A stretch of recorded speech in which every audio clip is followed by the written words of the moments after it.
Please welcome Andreas Markdalén, VP and Global Chief Creative Officer at Frog.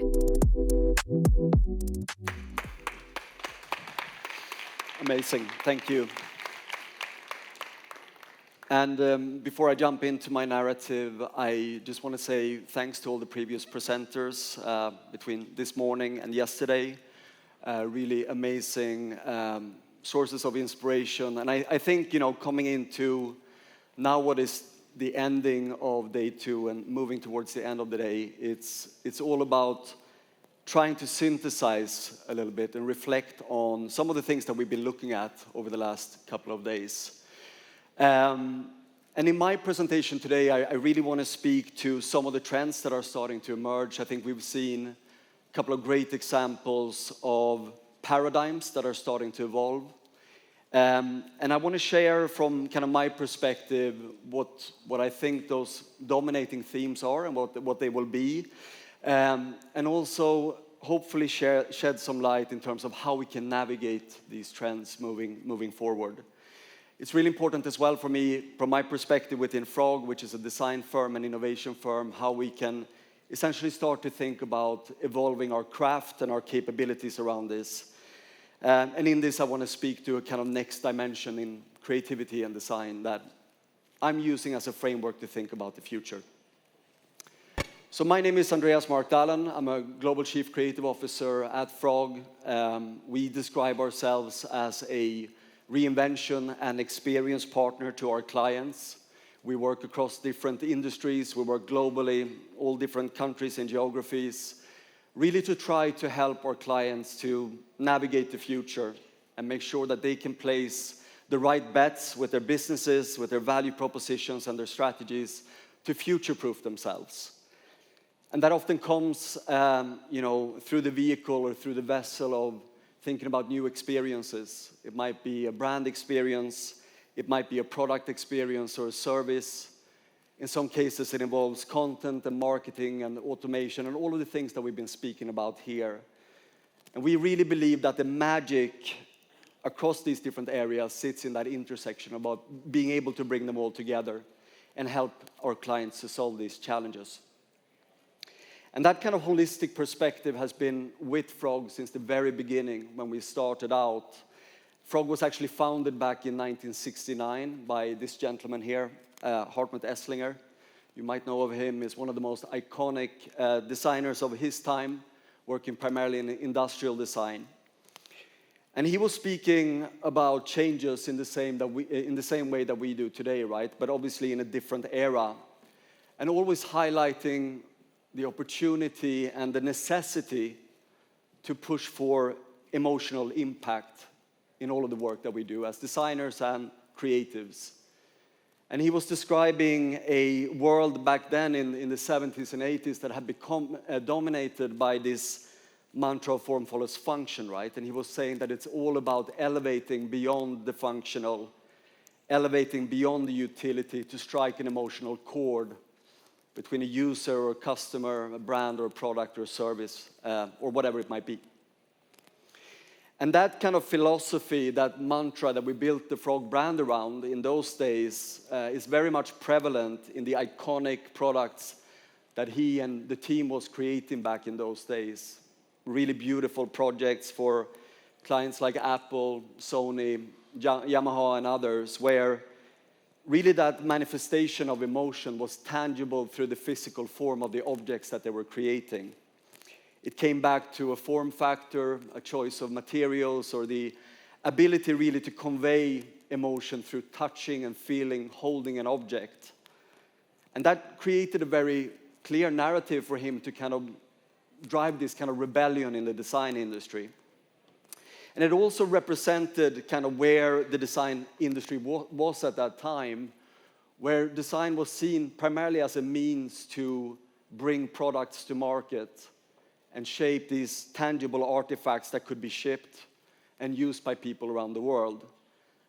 The craft of design and creativity had well-defined borders, and it was easy to articulate and express what excellence or craft might mean in this context. But over time, as some of you have probably experienced and some of you probably felt, the context and the scale and the scope of design and creativity changed. It started to take on a different shape altogether. Design and creativity became first a means of not only generating physical products, but it started to blossom into ecosystems, digital and physical design. In many cases, it became about services and narratives and stories. And in many ways, also, it became a way of looking at the kind of mindset or an approach or a way of thinking with design thinking and human-centered innovation in particular, where design could be seen as something a little bit more blurred around the edges. And in that context, the idea of driving emotion through design and the idea of form follows emotion became a little bit more difficult to articulate. But with each generation of frogs within our, looking back over the last five and a half decades, we've been trying to interpret that and spread that on a larger stage and with this expanding sense of scope. Moving from physical to digital in the 90s, expanding into the early 2000s, where really was all about design thinking and human-centered innovation, fostering that innovation mindset. And then in the last couple of decades, branching out into convergent experiences, which blends physical, digital, and spatial. And now in this kind of ever-forming era, where of course we're talking about AI and technology in every single conversation right now, but where we see that the dominant narrative has been to transform the businesses of our clients from a digital perspective and a sustainable perspective. And in that whole trajectory, in that story of Frog, the mindset that we've always instilled with our teams is this idea that disruption is completely normal, that change is something that we need to appreciate, and we need to embrace it with curiosity and really welcome the change. In fact, our work always adapts and evolves with it. But the main narrative arc around this idea of emotional impact always remains, and that's the kind of timeless quality that we seek within Frog for all of the work that we do still today.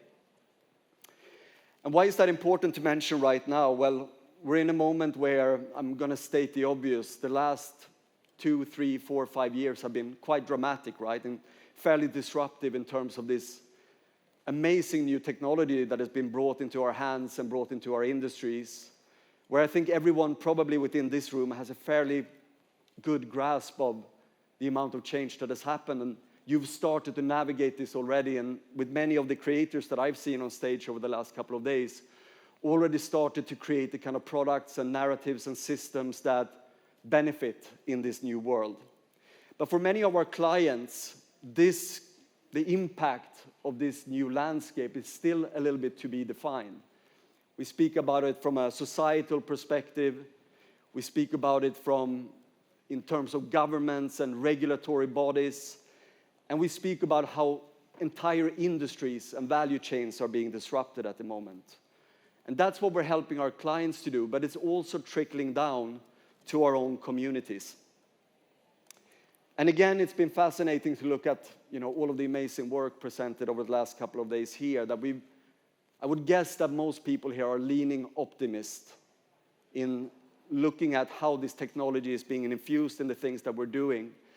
But if you go on any social platform, LinkedIn or any other platforms, there's a very strong kind of dichotomy between these two different worlds. And there's a contrast between the pessimist narratives and the optimist narratives in terms of how people choose to frame this future that we're looking at collectively. And the thing that really disturbs me about this kind of status quo is that we're asked often to pick sides. It's like we're being challenged to be either a pessimist or an optimist, and we kind of have to normalize to whatever values follows within that community or camp. And I did my first presentation on design and AI back in 2015. Actually, many of the things that we're discussing today were obvious already back then, in particular when it comes to systemic design, where my gut feeling in 2015 was that we were already starting to design like computers. So it was easy to kind of anticipate that machines and AI, in that case, would start to help us in that process moving forward. What I understood also in that moment, kind of sharing those early thoughts around design and automation, was that It was never about this kind of black and white world. It's not interesting at all. It makes us think in a very shallow way about this new transformative technology. Instead, it's more interesting to think about the new paradigms that are forming, right, and how we're slowly starting to evolve our craft. And actually looking at a lot of the presentations here, it has kind of struck me how natural it all feels. It feels like a natural progression at this point. It feels less and less disruptive. It feels less and less provocative. And it starts to feel like there's a set of paradigms that are evolving that feels like the new normal. And these new paradigms translate primarily, and this is the way we speak about it within Frog, to two kind of dimensions. One is the how dimension, where we speak about our methods, our methodologies, our processes, our workflows, our tools, and how they are evolving. But then there's also a really interesting discussion around the what we are creating, the types of challenges we're helping our clients with. And I want to speak to a few things that I see as, the kind of standout themes across these two dimensions, and then we'll discuss how we can manage those moving forward or what we can learn from them. And the first thing that I think is obvious, right, in this audience here, trying out the demo now from the new free pick application, which looks incredible, by the way, is this idea of multimodal convergence. And I want just barely, highlighting, going a little bit off script, that in my career, I spent 20 years cutting assets, drawing guidelines for engineers, and writing descriptions of icons and all of this. The most boring, mundane work you can imagine. And I can only dream what it would have been like to be 24 years old, moving to London when I started my creative career, to have access to some of these amazing tools. It's absolutely mind-blowing. And before we start to take this thing for granted, let's just spend a moment to appreciate how amazing it is to see this democratization of this craft, right? The basic idea that anyone from their confines of their bedrooms at home can pick up some of these tools and start to orchestrate worlds around them that involve imagery and video, graphics, 3D, games, music, all of these things, right? It's absolutely incredible, and it's mind-blowing, and it makes me really inspired to see it. That, of course, is becoming kind of a foundational insight to everything else that is happening right now. And one of the things that we're really encouraging all the Frog designers and Frog creators to do is to embrace this and think bigger and start to break out of their boxes and think of other parts of the craft that they might want to be touching in the future. The second theme that really stands out is this point around craft augmentation. That's also something we've seen over the last couple of days, right? And this was a theme that I actually presented already in my presentation back in 2015, where computer-assisted systems can start to give direction and really elevate the craft of an artifact or a narrative or any system and take it to the next level with either micro-interactions or more from a broader perspective. And one of the things that I think is really interesting right now, speaking in particular about the culture of creativity and the culture of design within Frog, is kind of the post-COVID period where for a couple of years we started to see people drifting away from the project room and the project environment that was so anchored in the creative studio, where people got together to critique the work, not to criticize the work, but to discuss it and go into detail. And one of the things that I think is interesting right now in the kind of increasingly isolated work process, maybe of a single person, is that you can start to embrace these kind of agentic workflows and kind of design a team around you so that you can elevate the craft and bring in different perspectives into the monologue that is your design process. And that is something that is really going to elevate this theme moving forward. On top of that, we've also seen something else that will feel familiar, right, and obvious to many of the creators in here. This idea of canonical exploration, where you can really use an aesthetic style or a reference or a mood to train an LLM and use it as an input to create a wide range of outputs. And of course, we've seen that in the last few years now in the space of artistic expression. But what we are increasingly asked within the confines of the frog work is how we can start to train brands on this. And there's a mindset that comes with it where we speak about world building that lends itself really well to a certain type of client.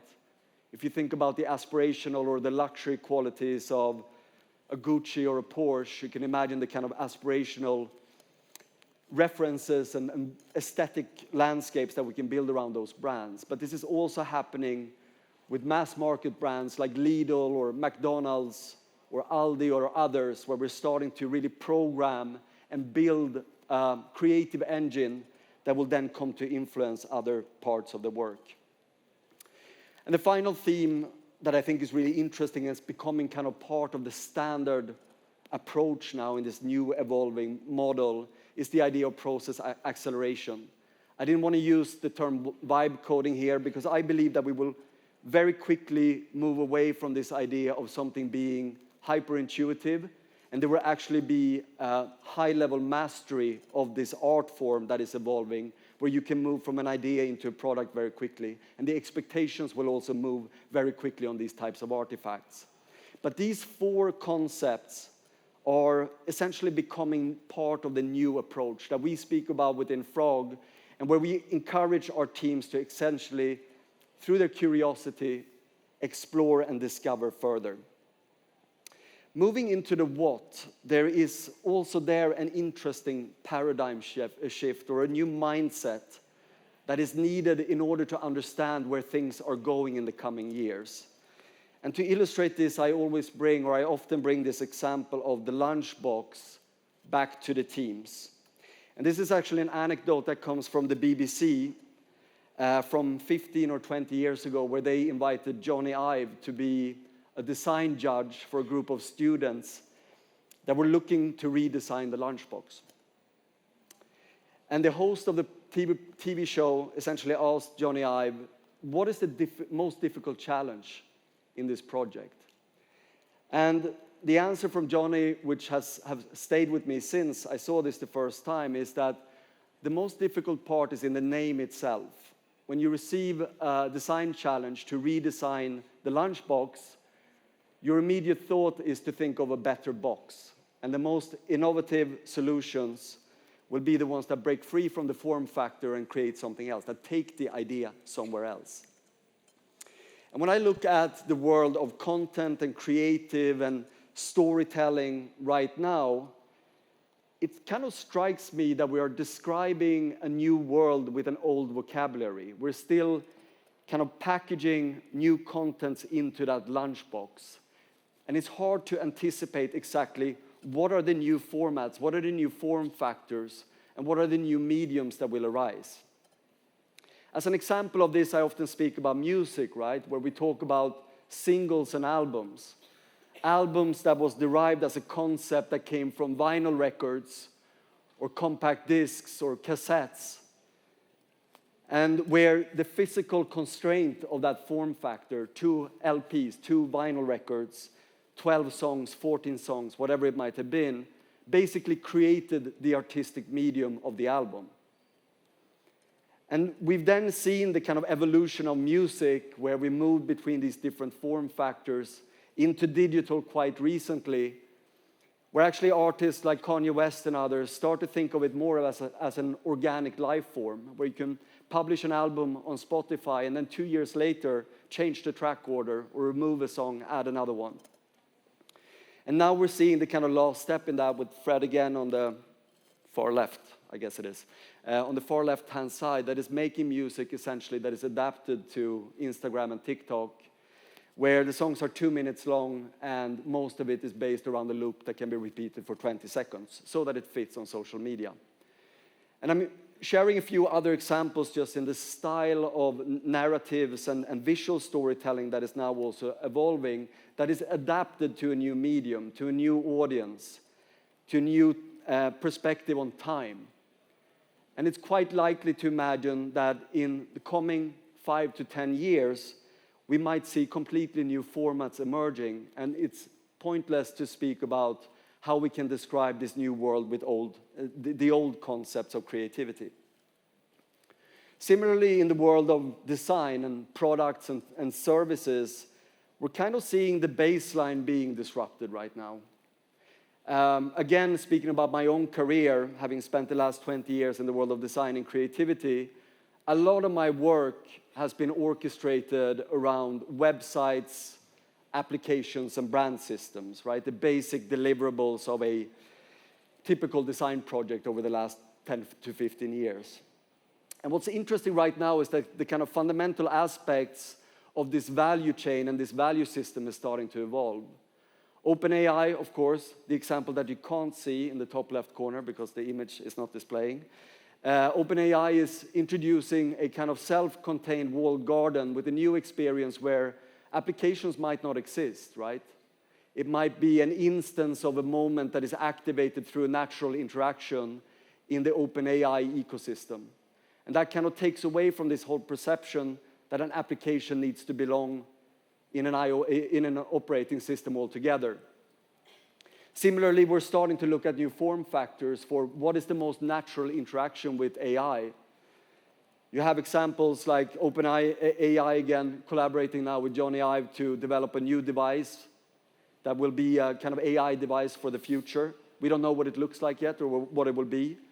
But we've also seen Rabbit, Humane AI, the AI pin that flopped a little bit, and Ray-Ban collaborating with Meta on really trying to distinguish what is the new touch point.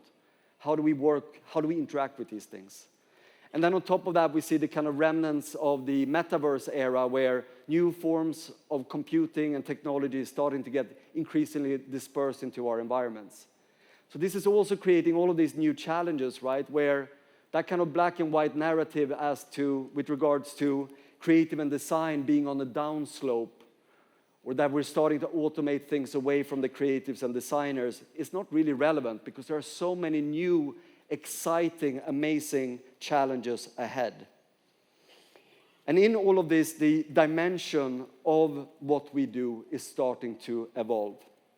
When we think of experiences and brands, systems and narratives, the things really that bring design and creativity together, we're almost on a trajectory here where we're entering new territory. When I started my career, it was all about static artifacts, graphic design, typography.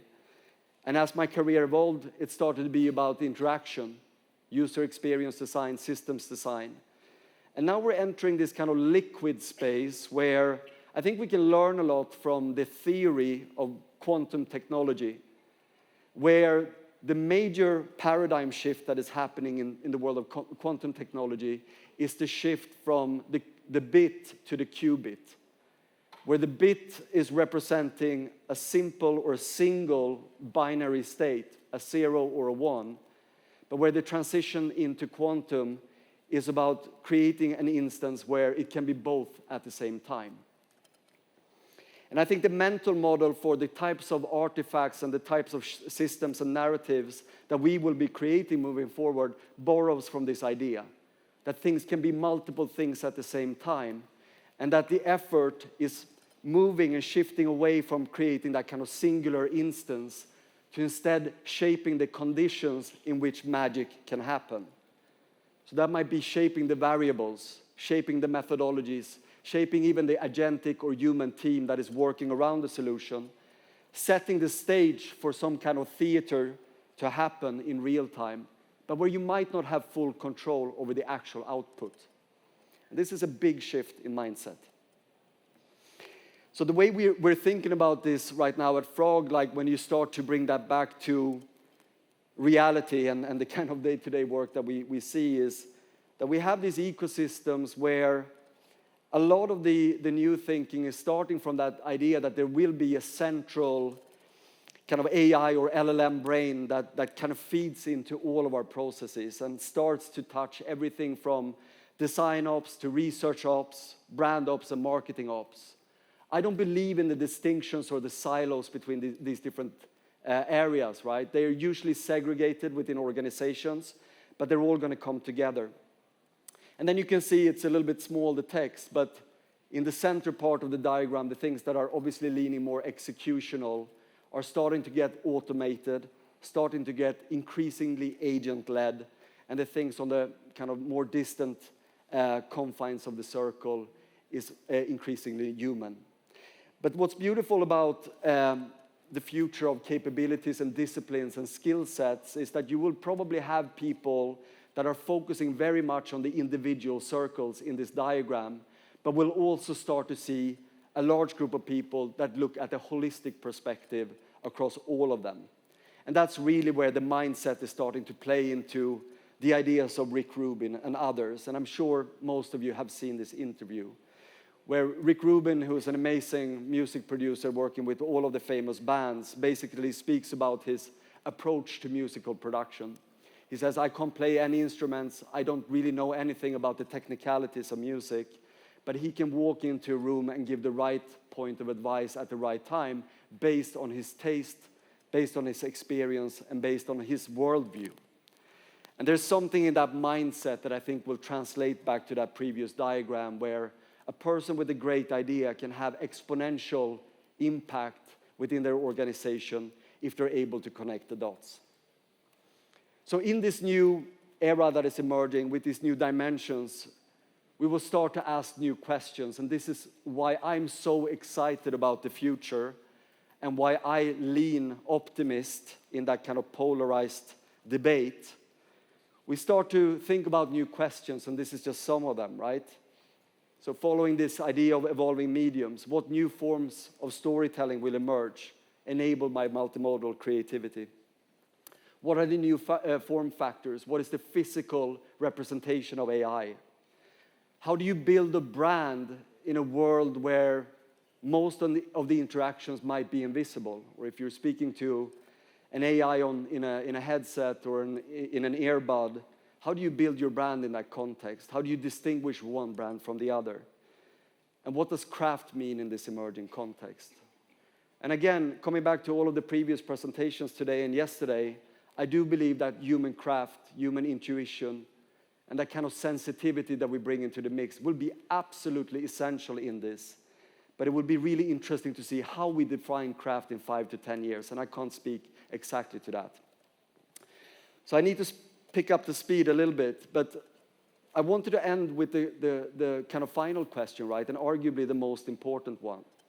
Why are we doing this? Because I think it's important to put craft and excellence and execution in the context of the bigger picture.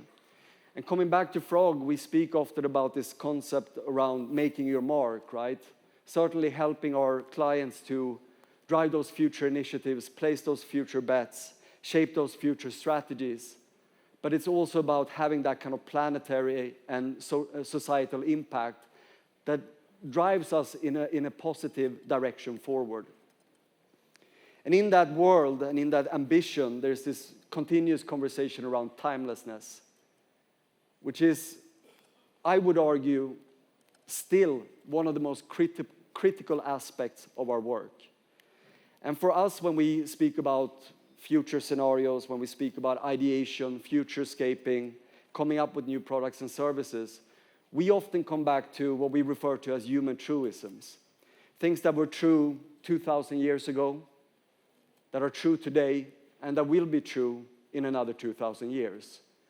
And we use those as a way to guide us and create some kind of proofing around what types of things we want to bring into the world. And some of those, of course, you can extend this to many different truisms. Some of them that I like to think about when we speak about the world of AI are these ones, right? Where we really think about truisms where we seek to acquire superpowers with the help of technology. Being able to transcend and stay in multiple places at the same time, shift time, and control our environments. Very much applies to AI. And it's a beautiful way to frame opportunities that we see. I think we've seen a lot of examples of amazing storytelling between yesterday and today. And of course that remains, right? That's something that will always have an impact on people. They want to feel and drive that belonging with brands and with communities. We also look for human connections and making sure that AI is driving us in a direction where we come closer together.